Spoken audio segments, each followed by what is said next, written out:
Hey everybody, John from BIKEFIT Advisor.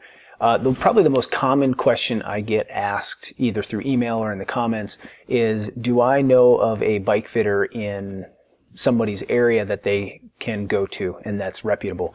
And my answer to this is usually no. Since I'm not necessarily going to be a resource for where to get your bike fit around the world, I thought I would put together kind of something reasonably quick here where we can kind of go over like what to look for or what is the best thing to look for in a bike fitter. So now there's two kind of basic questions, is what should we look for in a bike fitter and what should we look for in a bike fit? And these are two separate things. Obviously one is a person and one is a process. But let's cover the person first. So with an individual as a bike fitter, what can we look for? And I think it can be pretty easily, we can break it down into, to keep it simple, into three categories. We can break it down into education and knowledge base. We can break it down then into technology used, and then also the third one is practice.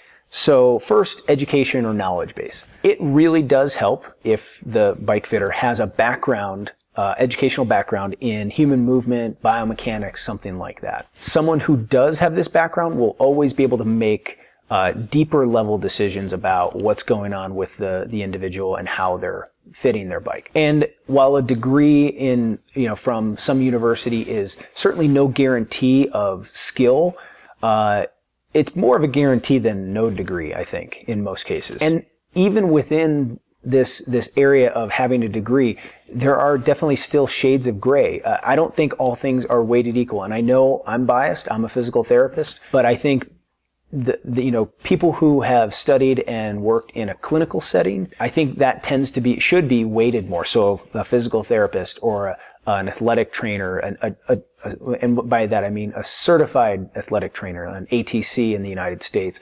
not athletic trainer like someone you go to at your local gym. These types of degrees, because of the way that they're taught and the amount of hands-on experience, might be a little bit more applicable than even, say, a degree in kinesiology. Although a degree in kinesiology is fantastic, and it's certainly going to be significantly better than someone who is a bike fitter who has a degree in English or music, or even chemistry or biology. Those just aren't specific enough to the skill set required for a bike fit. Now the second part, technology.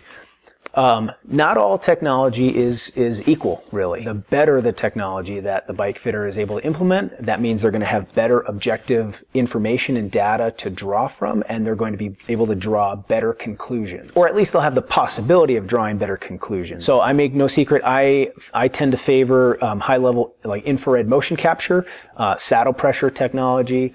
I think they're very, very useful and provide great objective information when you know how to use them. Slightly below that, I would put like high-speed video, and this would have to be at least 100 to 150 frames per second and very, very tightly controlled setup.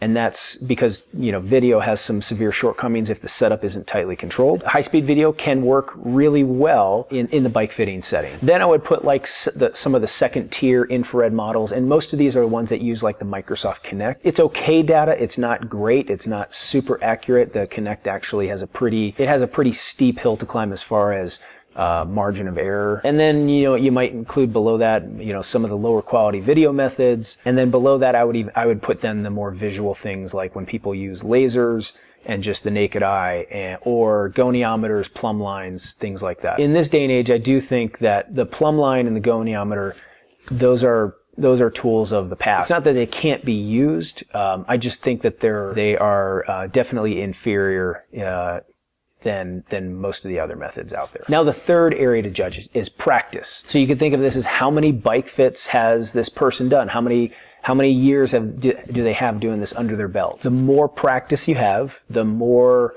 of a database you might say that you have to refer to, because you've seen examples of more and more things over numerous years of practicing. And as this database grows, you have the ability to draw on that information and that experience. But it is important to note that practice is affected by education and technology, the first two areas.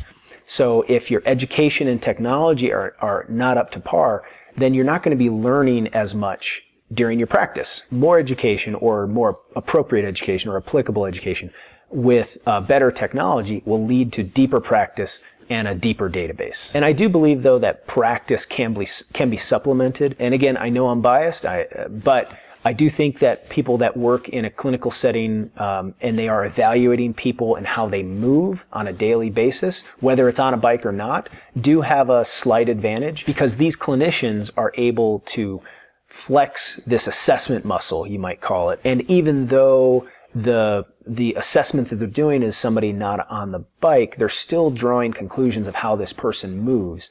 And after all, that's part of what we do in a bike fit, is we infer from how the person moves off the bike and how they move on the bike to make decisions about how to change their setup. So ideally, you would want someone with high-level education, high-level technology, and a lot of practice. That's a pretty good recipe. And really, each of the areas is important. You don't want to short one area, otherwise it's going to affect the others.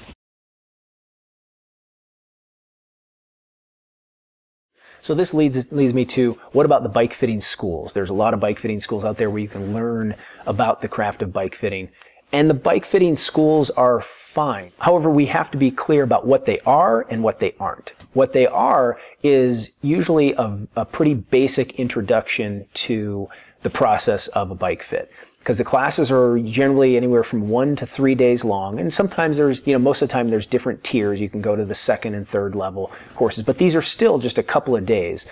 And it's a good way for someone who doesn't know much to kind of get a jump start on and kind of learn a few things ahead of time. However, it's really, these brief sessions are not in any way going to prepare somebody for any of the even moderately complex cases that will come in. Generally, these courses teach what I call it's kind of a paint by numbers approach. They have whatever measurement technology that they're using, whether it's video or it's infrared, and they show people that, okay, you need to make sure you get the person's knee within this range, and their hip is within this range, and their ankle should be doing this.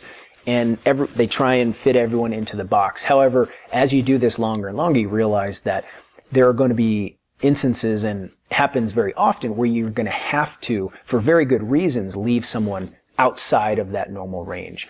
And being able to make that decision is critical. And if you don't have that background, again, that database to fall back on, that's not going to be a decision you're going to be able to make. This paint by numbers approach is out of necessity, because these schools really are meant to take someone with zero experience and get them, at least in the most basic sense, functional in completing a basic bike fit. So that's kind of the long and short of that end of it. We want, it's best to look for someone with a pretty significant education background, and maybe even a clinical background in assessing human movement those are probably the gold standard to look for.